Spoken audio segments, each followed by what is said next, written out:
The last thing you want to hear on a dive operation is silence. And at 6:47 a.m., with Veer 40 feet underwater in the Seekonk River, that is exactly what I got. My name is Raffin Sato. I'm 33 years old. I am a subsurface pipeline engineer for Providence Water, which means I design, inspect, and repair the underwater infrastructure that carries drinking water beneath the rivers and harbor channels of Rhode Island. I work with maps that most people never see, pressure calculations that most people never think about, and a very specific kind of fear that comes from knowing exactly what a pipeline failure looks like from the inside, and understanding, with complete technical precision, how fast it can go wrong. I had been on the surface support deck for 41 minutes when the comm line went to static. Not dead, static. Which is different. Dead means equipment failure. Static means something in the water column has changed. Turbulence, sediment displacement, pressure differential, or a pipeline event that has altered the acoustic environment between a diver and the surface in a way that the comm system was not designed to handle. I looked at the pressure readings on the monitoring board. I looked at the flow data on the southern feeder segment, which was the pipe Callum had gone down to inspect, a 96-inch main that had been flagged for hairline fracturing in the last sonar survey, that I had written a full structural assessment on 6 weeks ago, that the Providence Water Board had reviewed and scheduled for repair in the spring. The flow data had just spiked. I picked up the emergency line, and I did not let myself think about what a flow spike on a hairline fractured 96-inch main meant for the person 40 feet below it. Don't go anywhere, because what I'm about to tell you is the part that still wakes me up at 3 in the morning.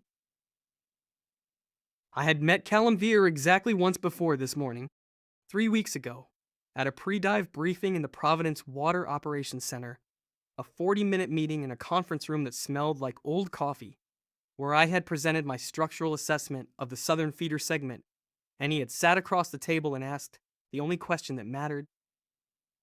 Not how bad is the fracturing. Not what's the repair timeline. He had looked at my assessment diagrams for a long moment, and then looked at me and said, if the fracture propagates during the inspection dive, what's the diver's egress window? I had looked at him. The question was precise in a way that most people's questions aren't. It assumed the worst case scenario and asked specifically about the human consequence of it, not the infrastructure consequence. Most people in that room were thinking about the pipe. He was thinking about the person in the water. I had answered him honestly. 90 seconds from fracture event to critical flow increase. After that, the turbulence makes independent egress unlikely. He had nodded, written something in his notebook. And then the meeting had moved on, and I had driven back to my office and spent the rest of that day thinking about the question more than the answer. 3 weeks later, he was 40 feet underwater, and my flow data had just told me we were inside that 90-second window. I hit the emergency isolation valve at 6:48:14 a.m. This is in the incident log. I know the exact time because I filed the report myself afterward, and the system timestamps every manual override. What the log does not capture is the 11 seconds between the flow spike and the valve activation. 11 seconds in which I ran the pressure calculation in my head, confirmed the fracture propagation rate against the monitoring data, and made the decision that closing the isolation valve would reduce the flow turbulence enough to give a diver in the pipe's proximity a viable egress window. 11 seconds. I have run faster calculations. I have never run one that cost me more. The valve closed. The flow data dropped.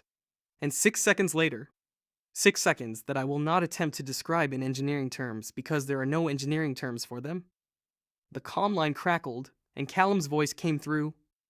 Broken. Partial. But there. Surface. I'm clear of the segment. Coming up.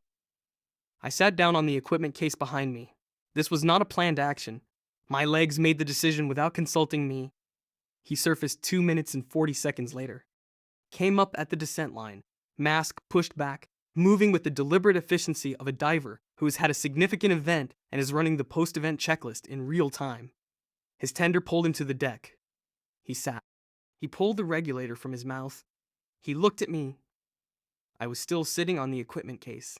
I had not, in 2 minutes and 40 seconds, managed to stand back up. The valve, he said. Not a question. 6:48, I said. 14 seconds. He held my gaze for a moment. He was wet, completely, the way divers are wet, the water running off his dry suit in channels. And there was sediment in his hair from whatever the fracture event had displaced. And his face had the specific quality of a person who has just been through something and is still in the first seconds of understanding that they are on the other side of it. 90 seconds, he said. You were at 72, I said. He looked at me. I looked at him. The Seekonk River moved beneath the support deck, dark and cold, carrying whatever the pipe had released in the 12 seconds between fracture and isolation. You calculated it in real time, he said. I wrote the assessment, I said. I knew the numbers. You knew them fast enough, he said. I did not answer that.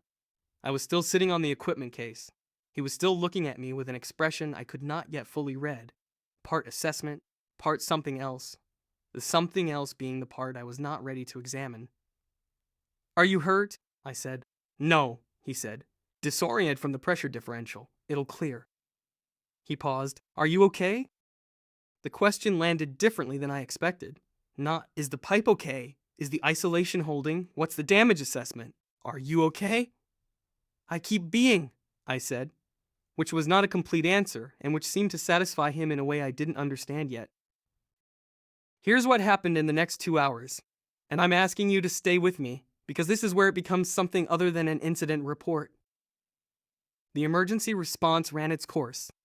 The Providence Water Operations Director arrived. The isolation was confirmed holding. A ROV was deployed to assess the fracture. It had propagated 14 inches along the pipe wall, which was within the range my assessment had predicted, and which would require emergency repair before the segment could be returned to service. I filed a preliminary incident report. I answered questions. I did all of the things that come after a crisis, which are many and procedurally correct, and which exist in part to give your hands something to do while your body processes what just happened. Callum did the same. Post-dive medical check, equipment debrief, incident statement. He was efficient and precise in all of it, the way I was coming to understand he was efficient and precise in everything. At 9:15 a.m., the operations director released the non-essential personnel. The support deck cleared. I was packing my monitoring equipment when I heard boots on the deck behind me. I turned around. He had changed out of his dry suit. Dry clothes now, a Providence Water contractor jacket, his hair still damp. He was holding 2 cups of coffee from the site support vehicle, and he was looking at me with the direct, complete attention that I had first noticed 3 weeks ago in a conference room and had been, quietly, privately, thinking about since. You look like you need this more than I do, he said. He held out one of the cups. I looked at the coffee. I looked at him. I've been told I hide it well, I said. You've been sitting on that equipment case on and off for 2 hours, he said. You're not hiding anything. I took the coffee. Our fingers overlapped on the cup for a moment, brief, the ordinary contact of an object being passed, and I was aware of it in a way that was not ordinary at all. Callum, I said. Yeah. The egress window question, I said, at the briefing 3 weeks ago. He was quiet for a moment. The river moved below us. Somewhere upstream, the isolation valve was holding, and the fracture was contained, and the city's water supply was intact, and none of the people drinking their morning coffee in Providence knew how close any of it had come to being different. I read your assessment before the briefing, he said. The full version, not the summary. A pause. You wrote the worst-case scenario in detail. Most engineers write around it. Someone should write it down, I said. That's what I thought, he said, when I read it. He looked at me. I wanted to know if you'd thought about the person in the water, or just the pipe. What did you decide? I said. I decided to go find out, he said. Simply, like it was obvious, like attending a 40-minute briefing in a conference room that smelled like old coffee to ask one question about a person he hadn't met yet was a completely proportionate thing to do. Something in my chest moved. Slow, like the river, powerful underneath, quieter on the surface than the depth warranted. And? I said. You knew the numbers fast enough, he said. Again. The same words, but carrying more weight this time, because now we were not talking about calculations. I need to tell you about the moment on the deck. The one that isn't in any report. We were standing at the rail. The Seekonk was gray and moving, and the Providence skyline was doing what Providence does in early morning, the State House dome catching the first clean light, the city compact and specific, and entirely itself. His coffee was in one hand. Mine was in mine. We were close. The rail was narrow, and the deck was clearing, and neither of us had moved to create more space. "I want to ask you something," he said. "Ask," I said. "When you hit the isolation valve," he said. "Before you knew I was clear." He paused. "What were you thinking about?" I looked at the river. I thought about the honest answer versus the professional answer, and I decided, because he had asked the egress window question 3 weeks ago, and had just told me he'd gone to that briefing specifically to find out if I thought about the person in the water, that he had earned the honest one. "I was thinking about 72 seconds, I said. "And whether it was enough." He was quiet. I felt him turn, not a full turn. A shift, the kind that brings a face closer when two people are standing side by side at a railing. "It was enough," he said, quietly. "Close." "I know," I said, "now." The space between us was not large. His shoulder was at my shoulder, and the morning light was on both our faces, and the river was moving below us, with the specific indifference of water that has been flowing through this city for longer than the city has existed. His hand moved from the rail, slowly, and came to rest over mine, warm through the cold morning air, certain in the placement, the way he did everything, deliberately, without drama, having already decided. I looked at his hand on mine. I looked at his face. He was looking at me with the same attention he'd brought to my assessment diagrams, to the egress window question, to the 6 seconds between the comm static and my valve activation. Complete, present, not performing anything. "Raffin," he said. My name. The first time he'd used it. "Yeah," I said. "I'd like to have dinner with you," he said. "Not as a post-incident debrief." "When?" I said. "Tonight," he said. "If that's not too fast." I looked at the river. I thought about 72 seconds, and 11 seconds, and 6 seconds, and the specific arithmetic of moments that are close enough to matter. Tonight was not too fast. Tonight was proportionate, given the morning. "There's a place on Wickenden Street," I said. "On the east side, they do a late seating." "I'll find it," he said. "I'll send you the address," I said. His hand pressed once against mine. Warm, brief, the period at the end of a sentence. And then he straightened and looked at the river, and I looked at the river, and we stood there for a moment that was longer than it needed to be, and exactly as long as it should have been. The support deck camera has a timestamp of 9:31 a.m. 2 figures at the rail above the Seekonk River, the Providence skyline behind them, the State House dome in the morning light. They are standing close, shoulders touching, faces turned slightly toward each other. One hand is over the other on the rail. Neither of them is looking at the river. The footage holds for 40 seconds. I have not watched it. I know what it looked like from the inside, which is always the version that matters.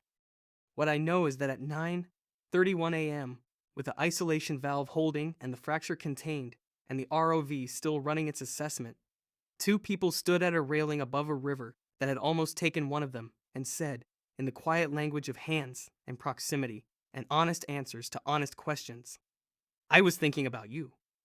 I was thinking about whether it was enough." It was enough.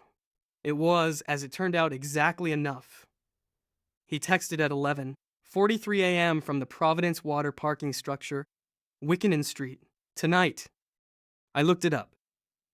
They have a table by the window. I called ahead. I was in my car with the incident report open on my laptop, the preliminary findings half-typed, the ROV footage queued for review. I read the text twice. "You called ahead," I typed back. "I wanted the window table," he said. "The river is visible from that side of the building." I looked at my laptop screen, the incident report, the fracture propagation data, the timestamp 6:48:14, 7 p.m. I typed. I'll be there at 6:55, he said. I smiled at my phone in the Providence Water parking structure at 11:43 in the morning, which is not something I typically do. Then I went back to the incident report and wrote the worst-case scenario in full detail, the way I always do, because someone should write it down. And because this time, on the other side of the worst case, there was a window table and a river and a man who had asked the right question 3 weeks before either of us knew we were going to need the answer.